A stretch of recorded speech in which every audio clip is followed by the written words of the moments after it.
Hello guys, good morning. Good morning, good morning. So update ko kayo sa garden ko. Ayan, ito ang aking garlic na tanim. So tinanim ko to siya December last year. So pwede na to ma-harvest ng mga summer, June or July. So tingnan nyo guys, ang lalaki ng kaniyang mga katawan. Ayan. Hanggang doon pa.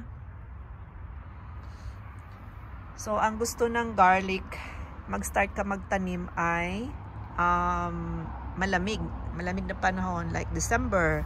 Dito sa Southern California, hindi masyadong malamig, hindi extreme ang weather dito, kaya hindi ko na kailangan siya takpan ng maraming mulch kasi hindi naman ganun kalamig dito. So excited na ako sa summer. At subukan kong gumawa ng video during harvest time. Okay, update ko kayo lagi. See you next time.